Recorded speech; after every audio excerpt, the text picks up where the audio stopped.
Evangelho segundo o relato de Lucas, capítulo 2. Diz assim a palavra de Deus: Naqueles dias foi publicado um decreto de César Augusto convocando toda a população do império para recensear-se. O primeiro recenseamento, foi feito quando Quirino era governador da Síria. Todos iam alistar-se, cada um à sua própria cidade. José também subiu da Galiléia, da cidade de Nazaré, para a Judéia, para a cidade de Davi, chamada Belém, por ser ele da casa e família de Davi, a fim de alistar-se com Maria, sua esposa, que estava grávida. Estando eles ali, aconteceu completarem-se-lhe os dias, e ela deu à luz o seu filho primogênito. Enfaixou e o deitou numa manjedoura, porque não havia lugar para eles na hospedaria. Havia naquela mesma região pastores que viviam nos campos e guardavam o seu rebanho durante as vigílias da noite. E um anjo do Senhor desceu aonde eles estavam. E a glória do Senhor brilhou ao redor deles, e ficaram tomados de grande temor. O anjo, porém, lhes disse: Não temais. Eis que vos trago boa nova de grande alegria, que será para todo o povo. É que hoje vos nasceu, na cidade de Davi, o Salvador, que é Cristo o Senhor. E isto lhe servirá de sinal. Encontrareis uma criança envolta em faixas e deitada em uma manjedoura. E subitamente apareceu com o anjo uma multidão da milícia celestial, louvando a Deus e dizendo: Glória a Deus nas maiores alturas, e paz na terra entre os homens, a quem ele quer bem. E ausentando-se deles os anjos para o céu, diziam os pastores uns aos outros: Vamos a Belém e vejamos os acontecimentos que o Senhor nos deu a conhecer. Foram apressadamente e acharam Maria e José e a criança deitada na manjedoura. E vendo a Jesus, divulgaram o que lhes tinha sido dito a respeito deste menino. Todos os que ouviram ficaram admirados das coisas referidas pelos pastores. Maria, porém, guardava todas estas palavras, meditando-as no coração. Voltaram então os pastores, glorificando e louvando a Deus por tudo o que tinham ouvido e visto, como lhes fora anunciado. Vamos orar. Querido Senhor, no precioso nome do teu Filho Jesus, é que estamos na tua presença. Nós reconhecemos a nossa incapacidade de tocar na tua palavra, que foi o Senhor mesmo que inspirou. É inspirada, infalível, inerrante e toda suficiente. Senhor, nós nos encomendamos ao Senhor nesse tempo e à palavra da tua graça, que é aquela que tem o poder para nos santificar e nos dar herança, Senhor, entre os irmãos. Nós colocamos toda a nossa confiança em Ti. Ajuda-nos, vivifica-nos e invocaremos o Teu nome. Faze resplandecer o Teu rosto sobre nós e seremos salvos. Nós oramos isso em nome de Jesus. Amém. Irmãos, de todas as notícias que você já recebeu, qual que mais marcou a sua vida? O que vem na sua mente agora? Qual foi o momento da sua existência nessa terra que mais encheu o coração de alegria? Foi uma notícia de um novo emprego? Foi a chegada de um filho? Uma promoção no trabalho? Um novo bem que você adquiriu? Um prêmio que você alcançou? Qual foi a notícia que mais impactou a sua vida? Outra pergunta: quem trouxe essa notícia? Por onde ela veio? Como ela chegou até você? Foi algo inesperado? Foi uma novidade? E em terceiro lugar, terceira pergunta: o que essa notícia mudou a sua vida? quanto essa notícia deixou a sua vida diferente. E o que passou pela sua mente agora com essas perguntas? O que passou pela mente daqueles pastores de Belém quando aconteceu aquilo com eles? Eles estavam na sua rotina normal. Provavelmente eram pastores do templo, que cuidavam dos sacrifícios a serem sacrificados. E algo inesperado aconteceu com eles. Um anjo apareceu para eles. A glória de Deus brilhou sobre eles. E lhes foi dado a maior, a melhor, a mais bem-aventurada de todas as notícias. Aliás, a notícia que jamais havia sido divulgada por toda a terra. Foi anunciado a eles o Evangelho de Deus, com respeito ao Filho de Deus. E nós percebemos, pelo que lemos, que o céu inteiro estava naquele campo, naquele dia. Esse é o momento mais apoteótico de toda a história. E milhares de anjos estavam cultuando naquele dia. Estavam dizendo glórias sejam dadas a Deus nas maiores alturas. E que haja paz na terra entre os homens de boa vontade ou aqueles a quem ele ama, nos quais ele tem todo o seu prazer. Que momento maravilhoso. Qual era o cenário do mundo daquela época? O cenário do mundo daquela época é que, alguns anos antes, havia subido ao trono o grande César Augusto, considerado aquele que implementou a paz romana, aquilo que era chamado a Pax Romana. A paz pairava por todo o império, mas por espada, por violência, porque havia tudo sido conquistado por ele, e todos estavam debaixo do seu domínio. Augusto significa aquele que deve ser adorado, honrado. Não é um bom nome para você botar no seu filho, amém? E nós temos um Agostinho aqui, né? Fica tranquilo aí, irmão. Fique em paz. Augusto significa aquele que é digno de ser reverenciado. E ele era tido como um deus, né? E não pouco tempo depois começou-se o culto a um imperador.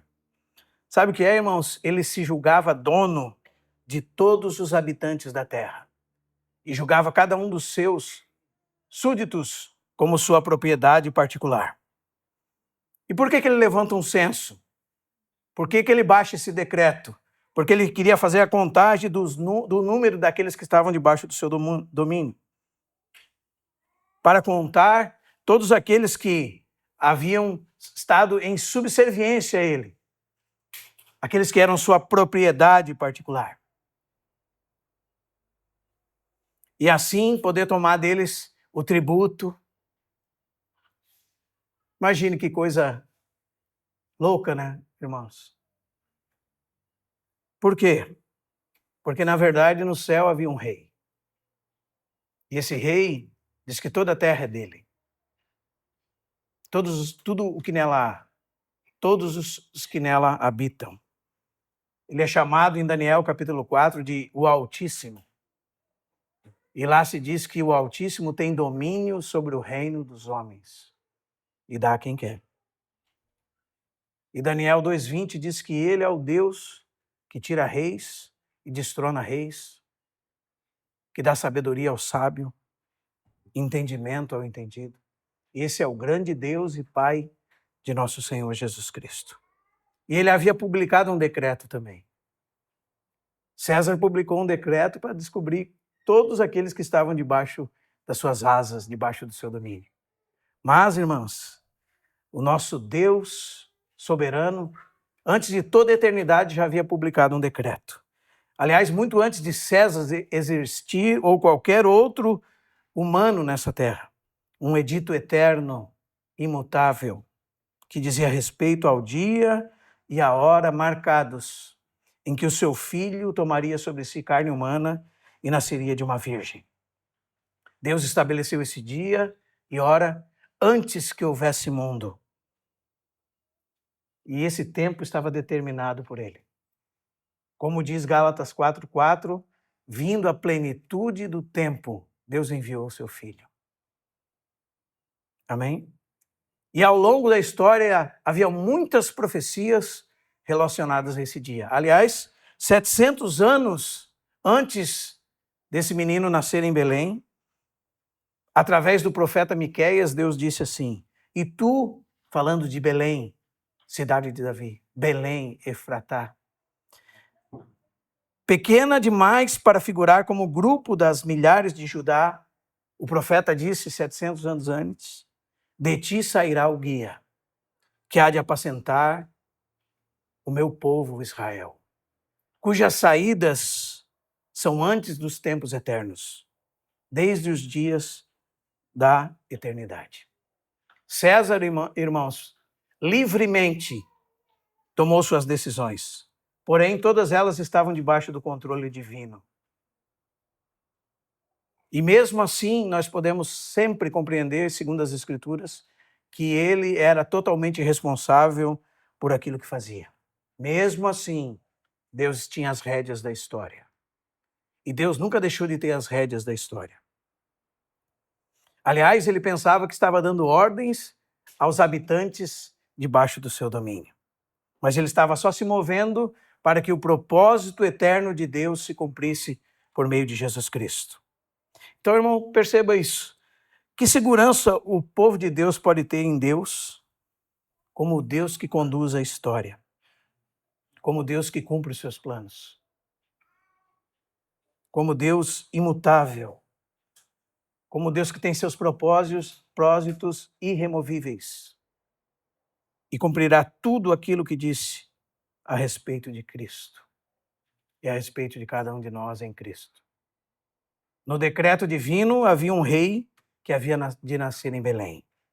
Esse rei nasceu através de pessoas humildes, como José e Maria, que saem da Galileia e viajam até a cidade de Davi, Belém, uma pequena vila ao sul de Jerusalém. E ali nasceu o Salvador do mundo. Como o Senhor nos ensina sobre a sua humildade, né, irmãos? Então, nós temos descrito nos versos 6 e 7 o maior de todos os eventos, o grande fato. O que está escrito ali? Estando eles em Belém, aconteceu completarem-se-lhes os dias, e ela deu à luz ao seu filho primogênito, enfaixou e deitou numa manjedoura, porque não havia lugar para eles na hospedaria. Imagina, chegaram e aos milhares estavam em Belém. E não havia lugar nenhum para hospedar as pessoas. Onde eles foram parar? Num estábulo. Num lugar onde ficam os animais. Às vezes a gente olha para a cena da manjedoura e esquece que ela é um bebedouro de animal. Um coxo onde os animais comem. Não é, irmãos? E não pense, irmãos, pense naquela mãe. Ela fez o próprio parto, né? Sozinha, com seu esposo, e a Bíblia diz, o texto, que ela mesma, não outra pessoa, o envoltou em faixas. Ninguém fez para ela. Tinha parteira, não tinha médica, não tinha nenhum auxiliar. Né? Esse é o momento mais precioso no relógio divino, na humilde Belém, num estábulo de animal, num coxo, um bebedouro. Nasce alguém mais poderoso do que todos os reis, aquele que o nome dele é sobre todo nome. Leia a frase, ao completarem-se os dias. Isso não fala só dos dias de Maria, mas dos dias que Deus estava gerando o seu filho, né? Os dias da história humana. Para aquele dia nasceu o Filho de Deus, por meio de um casal humilde, numa pequena cidade, num lugar insalubre, dentro de um estábulo. Esta é a fraqueza de Deus, que é mais forte do que todos os homens. E é a maior demonstração de humildade que poderia existir. Quem poderia imaginar que o Deus Todo-Poderoso, irmãos, se tornaria homem como nós, exceto no pecado, em circunstâncias como essa? Os irmãos percebem, irmãos, como isso nos dá uma lição de humildade? Como nós queremos alcançar tantas coisas altas nessa vida, sem notar que as coisas mais preciosas de Deus estão nas humildes. Ele veio a esse mundo para não ser nada, como o texto que nós cantamos aqui, 2 Coríntios 8, 9. Vós conheceis a graça de Deus que em Cristo se manifestou, que Cristo, sendo rico, se fez pobre, para que pela sua pobreza enriquecesse a muitos. Quão distantes nós estamos disso, irmãos, quando nós queremos ser melhores uns que os outros? Quão distante nós estamos disso quando nós estamos buscando só o nosso próprio conforto? O Senhor nos ajude. A Bíblia diz que Maria deu à luz aquele dia o seu filho primogênito, né? E depois, o que nós vemos, versos 8 a 13, a 14, nós vemos os mensageiros celestes divulgando a boa nova, né? Havia naquela mesma região pastores que viviam nos campos, coloque os olhos na sua Bíblia, e guardavam seu rebanho nas vigílias da noite. E um anjo do Senhor desceu onde eles estavam. E a glória do Senhor brilhou ao redor deles e ficaram tomados de grande temor. O anjo, porém, lhes disse: não temais, eis que vos trago boa nova, evangelho, de grande alegria, que será para todo o povo. Qual é a boa nova? Hoje vos nasceu na cidade de Davi o Salvador, que é Cristo, o Senhor. E quando nós começarmos a desembrulhar isso, irmãos, que coisa maravilhosa. Nasceu o Salvador, nasceu o Messias, o ungido, nasceu o Senhor de todos. Isto lhe servirá de sinal. Encontrareis uma criança envolta em faixas e deitada em manjedoura.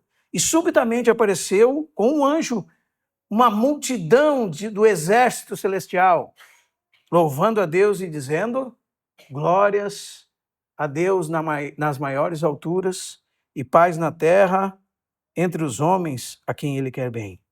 De onde veio a mensagem? Qual é a origem da mensagem? Qual é a origem da boa nova? De onde ela procede? Desde o céu. E nós vamos perceber, quando nós lemos as Escrituras, que todos os grandes eventos da humanidade relacionados à nossa redenção têm a presença de anjos, não é? De Deus. Aqueles espíritos ministradores enviados em favor dos que hão de herdar a salvação, como diz Hebreus capítulo 1, verso final. Mas esse dia é diferente. Aqui nós temos uma reunião do céu na terra. Aparece um anjo de Deus. Imagine se isso acontecesse com você. Um verdadeiro anjo de Deus. E aquela Shekinah de Deus, aquela glória de Deus, que brilhou muitas vezes, aparece de uma forma totalmente diferente agora, né? E torna aquele lugar um lugar santo. E o que acontece com aqueles homens? Se enchem de temor. Então, o verdadeiro, genuíno evangelho, ele causa, primeiramente, terror nos corações de homens e mulheres pecadores. Ah, você está dizendo que aqueles homens eram pecadores? Sim, como eu e como você, irmão. Como cada um de nós aqui presente. Todos pecaram e carecem da glória de Deus.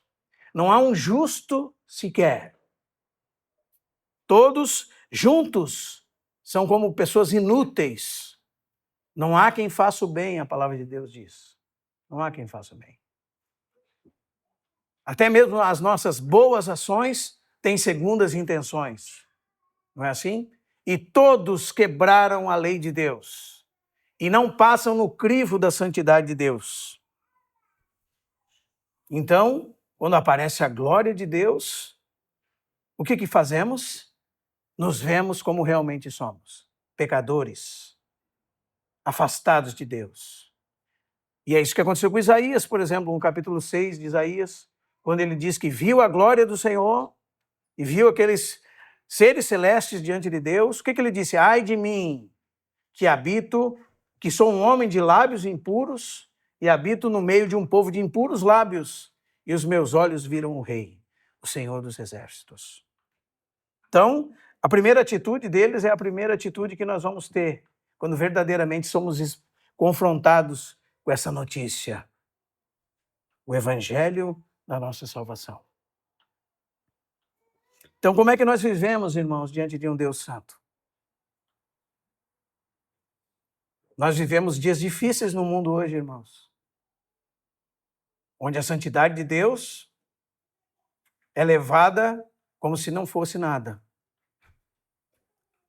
Até mesmo aqueles que se dizem cristãos levam as coisas de Deus como não fosse nada. Levam a presença de Deus como não fosse nada, de qualquer jeito. Talvez em cima de um carro de boi, né? Não como Deus ordenou que fosse.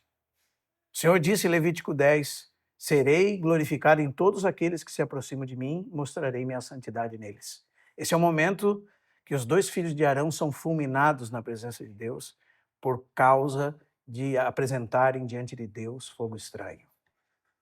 Então, a atitude desses pastores é a atitude de alguém que realmente foi atingido pela glória de Deus. Tremor. O que é o temor? É o início da genuína adoração. É assim que começa o nosso introduzir na presença de Deus. Não é de qualquer jeito. É tirando as sandálias dos pés. Diante de um Deus que é 3 vezes santo. E a santidade de Deus, o que significa? Que Deus é separado de tudo. Que nele, existe pureza absoluta. Então, diante dele, toda a terra treme. Atitude correta dos pastores. Agora eles estão prontos para receber uma mensagem de verdadeira alegria. Porque quando nós nos dispomos assim diante de Deus, então um Deus que é condescendente, um Deus que deseja nos resgatar da nossa condição de miséria, se aproxima de nós para nos trazer para perto dele. E ele diz assim, não temas. Não temas. Bendito seja o Senhor. Não é? Os irmãos percebem a atitude nossa em relação a Deus e a condescendência divina em relação a nós? O que nós fazemos em direção a Deus? Nós dobramos nossos joelhos, curvamos a nossa cabeça, não ousamos nem levantar os olhos ao céu, batemos no peito e dizemos ao Senhor, Senhor, sê propício a mim, homem pecador. E Deus condescende e diz para nós assim, filho, não temas, não te aterrorizes. E o anjo diz, eu vos trago uma boa notícia. A palavra aqui é evangelho. Essa é a boa notícia. A notícia mais importante que você poderia ouvir na sua vida. A notícia mais importante que você ouviu. Não foi um emprego novo. Se você é um cristão. Ou talvez você esteja ouvindo ela pela primeira vez hoje. Essa é a notícia mais importante que existe. Não tem nada que supere essa notícia. Essa notícia traz a fonte da verdadeira alegria, a fonte da verdadeira satisfação, a fonte da água que enche a alma sedenta do homem. Tozer já dizia que o homem tem um vazio do tamanho de Deus dentro de si. Só pode ser preenchido pelo próprio Deus. E essa é a boa notícia. Deus se fez homem para nos resgatar. Essa é a melhor notícia, irmãos. O anjo disse que é uma boa nova de muita alegria. É o novo amanhecer da humanidade. Nenhum dia foi mais importante que esse. É o único que pode trazer verdadeira alegria ao coração humano. O Senhor Jesus Cristo. Aí a pergunta para nós é, irmão, será que nós estamos cientes que isso é aquilo que realmente pode nos satisfazer nessa terra? E a falta disso, falta de Cristo, é a causa de nós não sermos satisfeitos com nada? Por isso que nós estamos atrás de prazeres momentâneos, por isso que as pessoas se drogam, se prostituem, por isso que as pessoas têm milhares de relacionamentos. É como a mulher samaritana, não é assim? Nela havia uma sede insaciável, mas aquele homem era a água que ela precisava. E quando ela julgava ser muito eficiente, muito inteligente, aquele homem desvendou a vida dela, mostrou a miséria dela para ela. Não é assim? Chama o teu marido.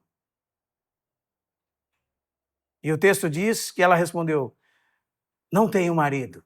Ele disse, bem disseste, 5 maridos tiveste, e o que agora tem não é o teu marido. Se você conhecesse o dom de Deus, ele diz para ela, é aquele que te pede, dá-me de beber, tu me pedirias, e eu te daria a água da vida. E essa água viraria em ti uma sede, uma fonte a jorrar para a vida eterna. Só Cristo satisfaz a alma, irmãos. Só Cristo é capaz de produzir satisfação verdadeira. Essa é a boa notícia. Na época, era para os judeus, mas nós estamos cientes que o texto continua dizendo que coisa maravilhosa é a palavra de Deus, que será para todo o povo. Não é assim que está na sua Bíblia, no final do verso 10?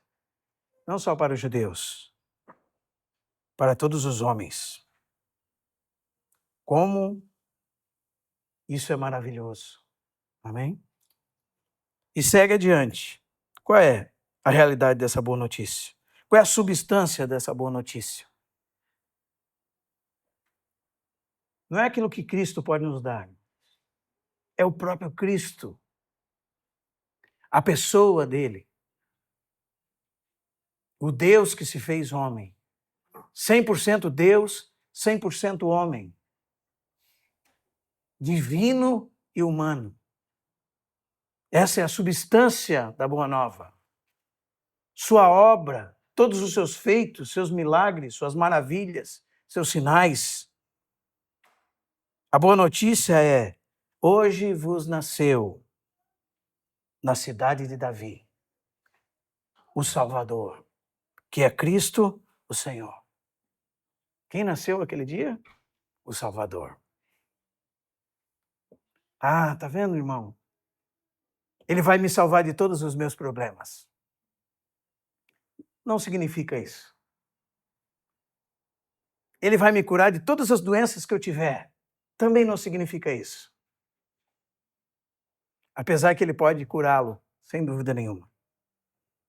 Ele vai me tirar dessa dívida que eu tenho. Também não significa isso.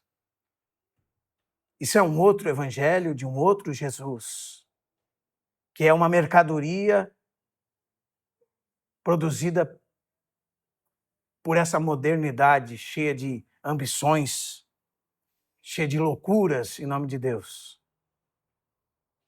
Ah, ele vai me salvar daquele chefe que está me perseguindo. Não, talvez o chefe que está te perseguindo é um instrumento das mãos dele para converter-te e mudar o teu caráter. No mundo vamos ter aflições, o Senhor Jesus disse. E como a gente sabe do que ele nos salvaria, está lá em Mateus, capítulo 1, verso 21. Quando o anjo diz, qual seria o nome desse ente que nasceu no ventre de Maria? Ele será chamado Jesus. Por quê? Porque ele salvará o seu povo do quê? Dos pecados deles.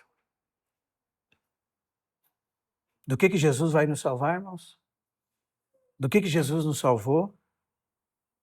Todos nós quebramos a lei de Deus, estamos debaixo da sua justa ira. Então, nasce o único, e eu explico por que é o único. Porque ele é o único que nasceu nessa terra sem pecado, totalmente puro, e levou sobre ele os nossos pecados, como a palavra de Deus nos diz. E colocou a sua justiça, sua retidão sobre nós. E ele era o único capaz de fazer isso.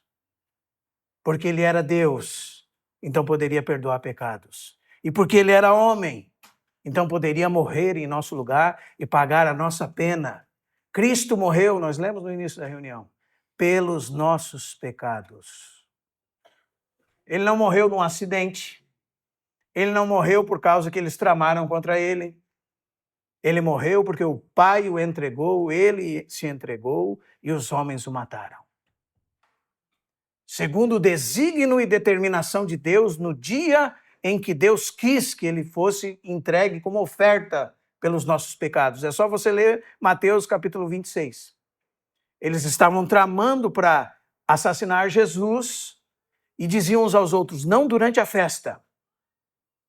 E o que aconteceu? Jesus morreu durante a festa. Exatamente no dia e na hora marcada por Deus.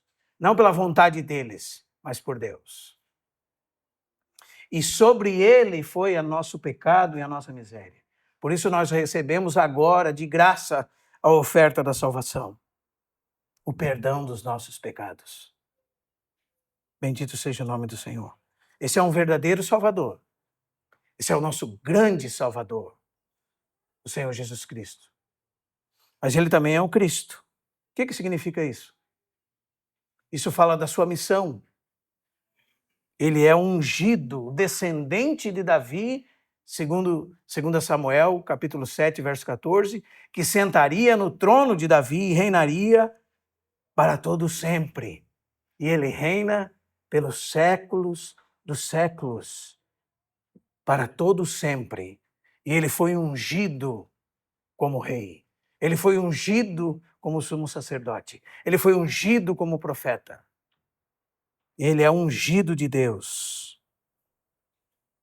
E não tem ninguém que possa tomar esse lugar dele. Ainda que os líderes modernos pensam que são Deus. Pensam que são Cristo. Colocam os homens em subserviência a si mesmos. Fazem os homens servir a si mesmos. Eles estão equivocados, irmãos.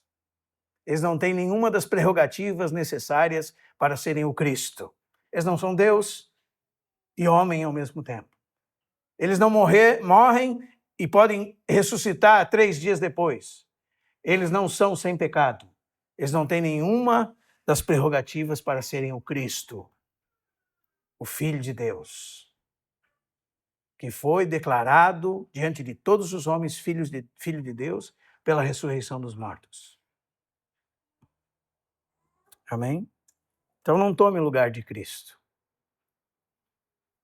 Todas as vezes que você pensa em trazer algum tipo de honra, ou glória, ou louvor para você mesmo, é isso que você está fazendo. Todas as vezes que um chefe que é cristão não representa bem a Cristo, como o chefe daquela empresa, ele está tomando o lugar de Cristo. Não tome o lugar de Cristo, irmão. Toda autoridade que existe no mundo hoje é uma autoridade delegada. Você sabe o que significa isso? Até aqueles que não reconhecem Cristo, se têm autoridade, foi porque ele delegou. E eles darão conta do seu mau serviço diante do Rei dos Reis. Mas ele não é só isso, ele também é o Senhor. O que significa isso? Significa que o autor da epístola está chamando ele do Javé do Antigo Testamento. O Deus Todo-Poderoso. O Deus Eterno. Essa é a confissão do cristianismo, irmãos. Jesus é o Senhor. Aliás, se Jesus não é o Senhor, não há salvação para a sua alma. Quando nós nos dobramos diante de Deus, Nós cremos com o nosso coração que Deus o ressuscitou dentre os mortos e com a língua nós confessamos que Jesus é o Senhor de mortos e de vivos. Foi isso que ele conquistou pela sua ressurreição. Paulo fala isso em Romanos 14, 9. Foi precisamente para esse fim que Cristo morreu e ressurgiu, para ser Senhor, tanto de vivos, tanto de mortos. Bendito seja o nome do Senhor. E qual é o sinal? Verso 12. Veja que sinal.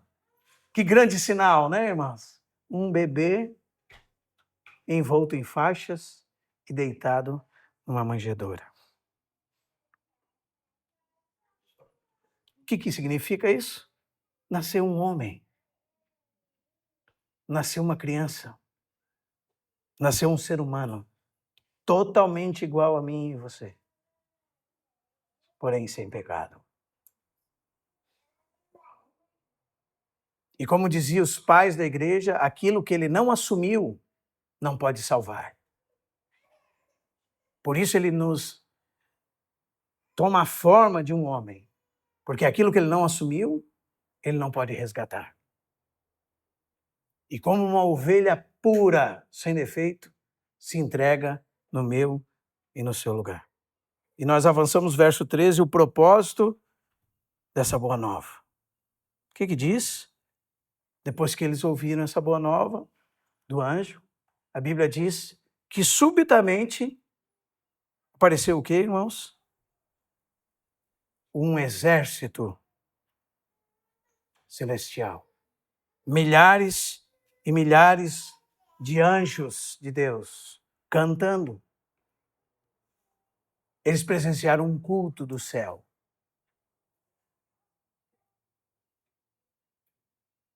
Talvez os pastores que estavam diante dos anjos poderiam pensar, sim, mas ainda faltam mais testemunhas. Então, vamos lançar aqui diante de vocês milhares de testemunhas.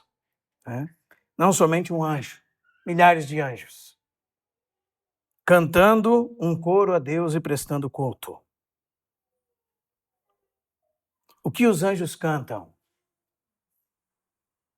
Sabe o que os anjos cantam? Os anjos cantam em regozijo pelo nascimento daquele menino. Estão cantando glórias a Deus nas maiores alturas. Sabe por quê, irmãos? Porque o Filho é a manifestação da glória de Deus. E o que é a glória de Deus? E nós vamos ter que considerar, porque é o tema talvez de maior dificuldade em todas as Escrituras. Alguns dizem que a glória de Deus é a soma dos seus atributos, todos os seus atributos, do seu resplendor máximo. E toda essa expressão do Deus invisível ficaria evidente através daquele menino. A glória de Deus se manifestou. Os irmãos me entendem, irmãos? Que coisa gloriosa, irmãos. Que coisa gloriosa. Um dia, o Senhor Jesus, conversando com Filipe, ouviu de Filipe assim: Senhor, mostra-nos o Pai, e isso nos basta. E o Senhor Jesus, João 14, 9, disse a Filipe: Filipe, há tanto tempo estou convosco e não me tendes conhecido? Quem vê a mim, vê o Pai. Como me dizes, mostra-me o Pai? Que coisa maravilhosa, irmãos. Ele é o resplendor da glória e a expressão exata do ser de Deus. Ele é aquele que sustenta todas as coisas pela palavra do seu poder. Quando ele está em cena, os anjos se curvam e dizem glórias a Deus nas maiores alturas. Bendito seja o nome do Senhor. E nós cantamos com eles, não é? Mas eles dizem mais: e paz na terra entre os homens a quem ele quer bem. E aqui essa paz não é um sentimento que você tem, mas uma posição diante de Deus, caso você conheça o Evangelho segundo o Senhor Jesus Cristo. Romanos 5:1 diz: justificados, pois, mediante a fé, temos paz com Deus, por meio de nosso Senhor Jesus Cristo. Éramos inimigos, fomos reconciliados com Deus, pelo príncipe da paz. Efésios 2:15 diz que em Cristo foi abolida na sua carne a lei dos mandamentos na forma de ordenanças, para que dos dois, judeus e gentios, criasse em si mesmo um novo homem, fazendo a paz. E reconciliasse ambos, judeus e gentios, com Deus por intermédio da cruz, destruindo por ela a inimizade. E ele mesmo, vindo, diz o texto, evangelizou paz aos judeus, a vós outros que estavam perto e também aos que estavam longe. Porque agora, por ele, todos têm ambos acesso ao Pai em um Espírito. Paz com Deus. Paz com Deus. E o que isso nos tornou, irmãos? Sabe o que isso nos tornou? Agentes de paz. Ou, na linguagem das bem-aventuranças, pacificadores.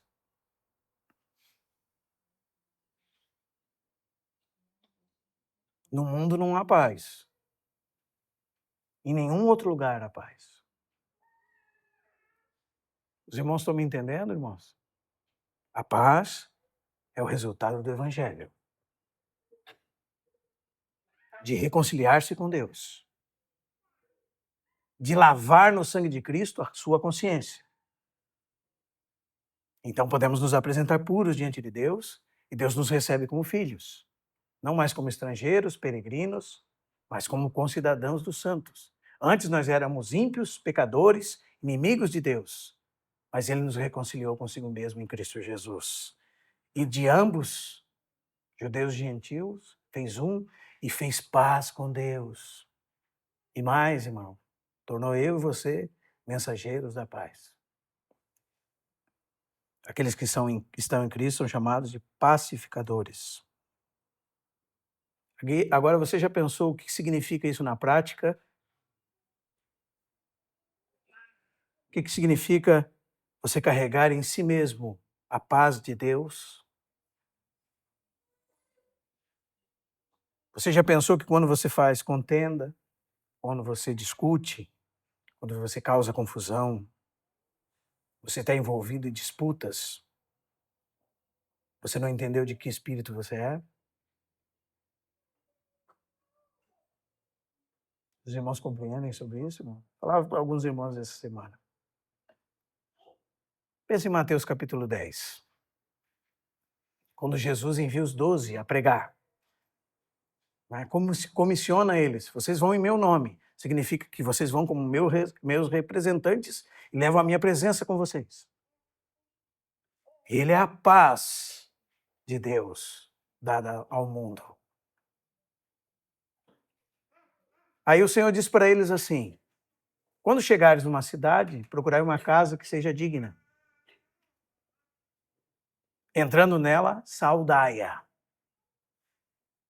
Saudai-a. O que diz o texto, irmãos?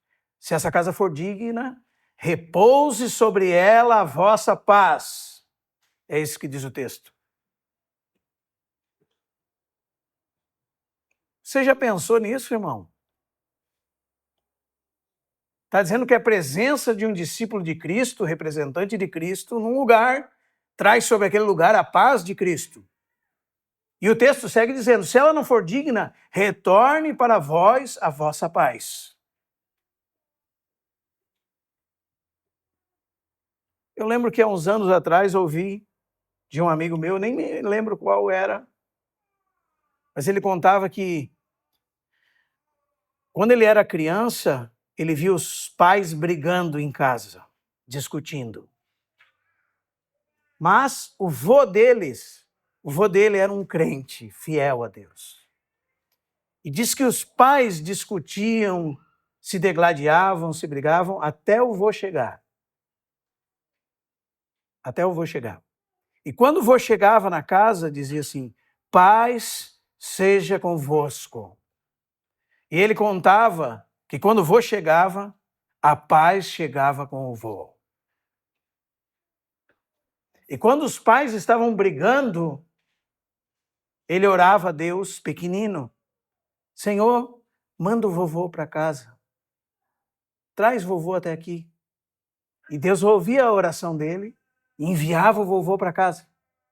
Quando o vovô chegava, o vovô dizia: paz seja convosco. Você já pensou, irmão, o que você carrega consigo? E você já pensou que contradição se você é alguém de confusão, de contenda, de discórdia, de fazer intriga entre irmãos, Você já pensou que contradição você é ambulante? Nós somos pacificadores, porque temos em nós a presença de Cristo, que é a paz que excede todo o entendimento. E quando nós chegamos para alguém e temos em nós a Cristo, e nós dizemos na casa de alguém: paz seja sobre essa casa. A paz de Deus repousa sobre aquelas pessoas daquela casa. Não por causa de nós, por causa de Cristo. E nós somos humildes representantes de Cristo. Não é pouca coisa que o Evangelho veio trazer, irmãos. O Evangelho veio reconciliar os homens com Deus. O Evangelho veio nos reconciliar uns com os outros. Não somos mais inimigos. Somos agentes de paz. Somos daqueles que cheiram de longe. De longe, qualquer coisa que vai nos tornar maculados pela velha vida. O Senhor nos ajude. O texto segue dizendo assim: a quem ele quer bem. Essa é uma frase difícil de traduzir. O que significa isso? Alguns pensavam na era medieval que significava que a paz de Deus pousaria sobre os homens de boa vontade, ou seja, aqueles que têm alguma resposta a Deus, como se dependesse deles, como se eles pudessem produzir alguma obra meritória para que a paz de Deus repousasse sobre eles. Por isso, os tradutores modernos colocam a quem Deus quer bem, a quem Deus ama. Mas nós poderíamos traduzir da seguinte forma, e depois eu explico: em quem Deus se satisfaz. Nós poderíamos traduzir assim: e paz a todos os homens, em quem Deus se satisfaz. E você já vai perguntar: como pode Deus se satisfazer em mim? Né? Aliás, essa palavra que está aí como quer bem, nessa expressão, boa vontade, ama, é a palavra que Deus pronuncia no batismo de Jesus quando diz assim: tu és o meu filho amado, em quem eu tenho todo o meu prazer, em quem a minha alma se compraz. Como pode Deus se satisfazer em nós, irmãos? Então isso fala muito mais do que nós estamos lendo. Sabe o que isso fala? Isso fala, irmãos, que Deus enviou aquele homem em quem a sua alma se satisfaz. Deus enviou como um presente. O único que é agradável a Deus. E aí você precisa entender o conceito de representatividade. Que na presença de Deus existe somente dois homens, Adão e Cristo. E você está pendurado na cinta de Adão ou na de Cristo. Se você está debaixo de Adão como seu cabeça, a ira de Deus repousa sobre você. Agora, se você está em Cristo, o homem que Deus se satisfaz, então você pode ser agradável a Deus por meio de Jesus Cristo. E é isso que os anjos estão cantando. Bendito seja Deus nas maiores alturas, paz na terra, entre aqueles homens que estão em Cristo, nos quais Deus tem todo o seu prazer. Os notáveis da terra, né? Aqueles que são diferentes de tudo, são estrangeiros nessa terra, que estão debaixo do senhorio e do governo de Cristo e por causa de Cristo são agradáveis a Deus.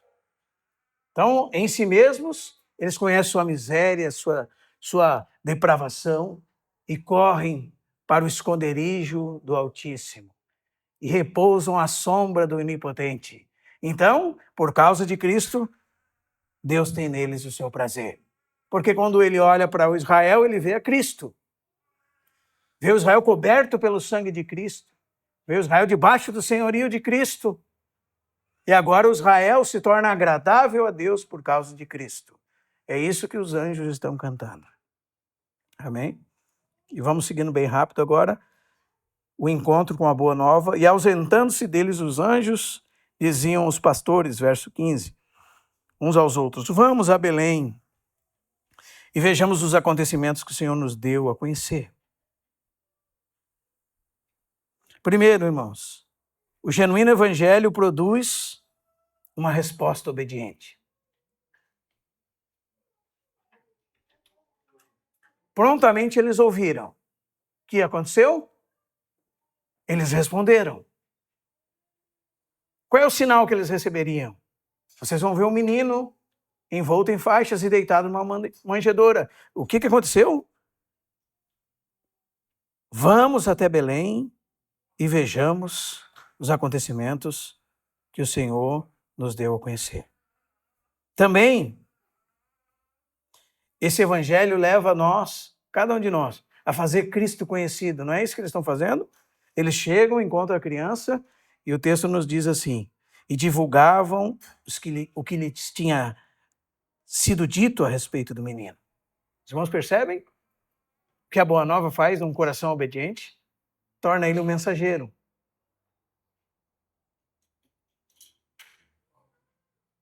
Isso aconteceu com você, irmão? Você é um mensageiro? Por onde você anda, você leva a mensagem da cruz, do evangelho, da salvação, a boa nova, a melhor notícia do mundo, a notícia que não há outra igual, a fonte de toda a felicidade, o único meio pelo qual os homens são capazes de reconciliar-se com Deus. O evangelho também produz admiração. Ah, irmão, produz. Aliás, o que nós estamos fazendo aqui? Quantos anos você tem de crente? Cristão, genuíno, que você nasceu de novo. Você não se admira em ouvir aquilo que eu estou falando? Não porque eu estou falando. Porque está escrito aqui. É o evangelho. E nós nos admiramos com Deus. E cada vez que a gente ouve, parece que se renova a nossa admiração para com Deus. Por quê? Porque é algo maravilhoso. É a boa nova de Deus. É a notícia mais importante do mundo. Isso causa admiração nos corações que foram acesos, livres, regenerados, transformados. E as lágrimas correm dos olhos. Não é assim? Nós cantamos que Deus foi manifestado na carne, justificado em espírito, foi contemplado por anjos, pregado entre os gentios, crido no mundo e recebido na glória. Sabe, irmãos? Quando ele foi recebido na glória, todos aqueles seres que estavam nos portais da glória tiveram que levantar a sua cabeça, porque estava entrando o Rei da Glória. Quem é o Rei da Glória? É o Senhor dos Exércitos, o Senhor Jesus Cristo. Na sua entrada triunfal, por causa da sua grandiosa obra, ninguém poderia ficar indiferente à entrada do Rei. Ninguém poderia ficar indiferente. Isso nos enche de admiração, de louvor. Verso 18: todos os que ouviram se admiraram das coisas referidas pelos pastores. E o que aconteceu? Se juntaram com os anjos. O verso diz: voltaram então os pastores, glorificando e louvando a Deus por tudo que tinham ouvido e visto, como lhes fora anunciado. agora se tornaram participantes desse grande culto. Que bênção, né, irmãos? Hebreus 12 fala que nós nos unimos com a Jerusalém celestial, com incontáveis hostes de anjos, com a universal assembleia dos redimidos, o espírito dos justos aperfeiçoados. E juntos louvamos a Deus, glorificamos a Deus. É pouca coisa, irmãos, nós estarmos numa cidade insignificante do sul de um país, dobrarmos o nosso joelho, nos encontrarmos como assembleia e nos unirmos aos anjos do céu que cantam louvores a Deus pela sua obra de salvação, pelo seu Filho Jesus, pelo menino que nasceu, o Filho que foi dado, que nasceu de uma virgem por obra milagrosa do Espírito Santo. Algo inimaginável, o príncipe da paz.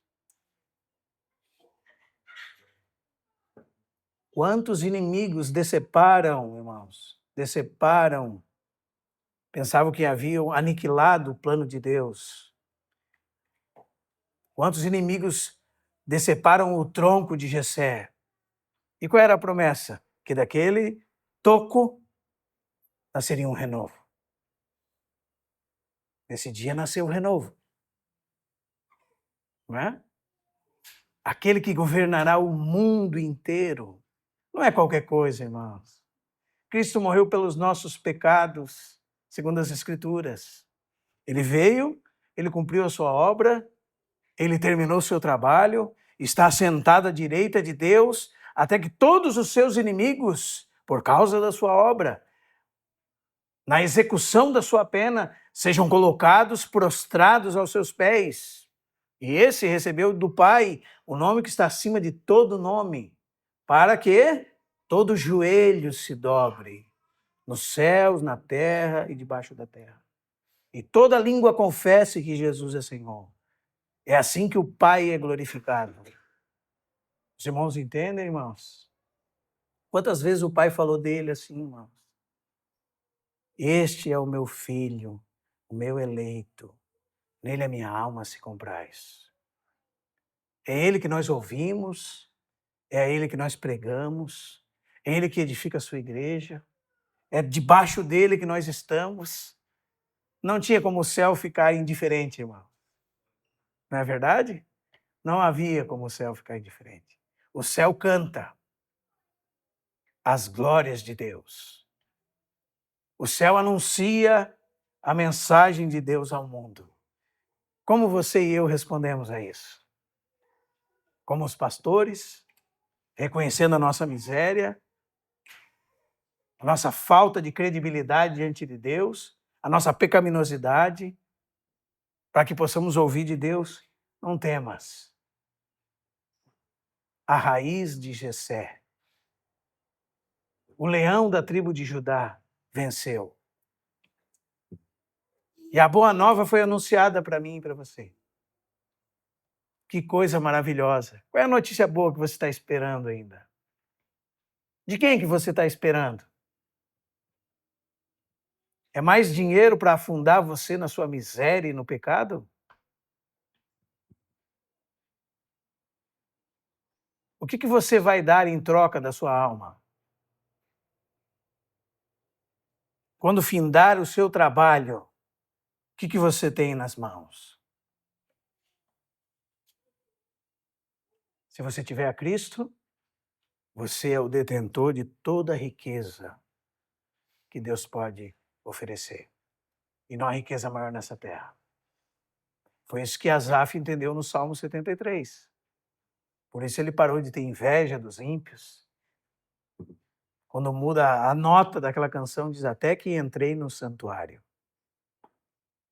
Daí ele começa a cantar diferente. Né? A quem tenho eu no céu além de ti, e não há ninguém na terra que me compraza mais do que a ti. Esse é o amado das nossas almas. Que o Senhor nos ajude, irmãos. Que o Senhor possa mostrar para cada um de nós essas riquezas que nós temos. Que o Senhor abra os nossos olhos, que nós possamos sair contentes, arrependidos diante de Deus e recebendo Cristo como nosso Senhor. Ninguém vai chamar você para frente, não. Isso é uma coisa do seu coração, não é? Uma coisa de você dobrar a sua fronte, fechar os seus olhos e dizer a Cristo assim: Senhor, se tu és esse tipo de Salvador, és tu que eu quero como governante supremo da minha vida. E hoje eu entrego a minha vida a ti. Não tenho nada para te oferecer, mas tu me recebes e diz: pode vir, está tudo consumado. Não é verdade, irmãos? O Senhor nos ajude. Vamos curvar a nossa fronte. Pai, no precioso nome do teu Filho Jesus, é que nós nos dirigimos a ti. Bendito seja o Senhor, porque acima de todas as coisas, Senhor, tu estás. E tu és o mais sublime de todos os seres. Ninguém se compara a ti. Tu és excelso, sublime, majestoso, cheio de glória, santo, justo. Tu és bom, sempre bom. Não há em ti nenhuma impureza. Já nós, Senhor, somos falhos, fracos, pecadores. Se nós nos ajuntássemos todos aqui fora de ti, seríamos como inúteis. Não há nada de bom em nós. Ó Senhor, mais uma vez nessa noite, ou pela primeira vez, algum de nós,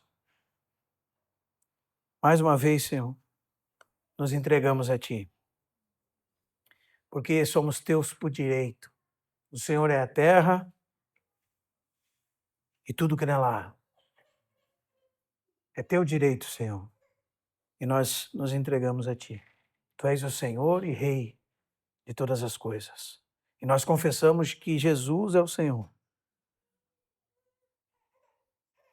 Pedimos perdão dos nossos pecados. São muitos, o Senhor os conhece, Senhor.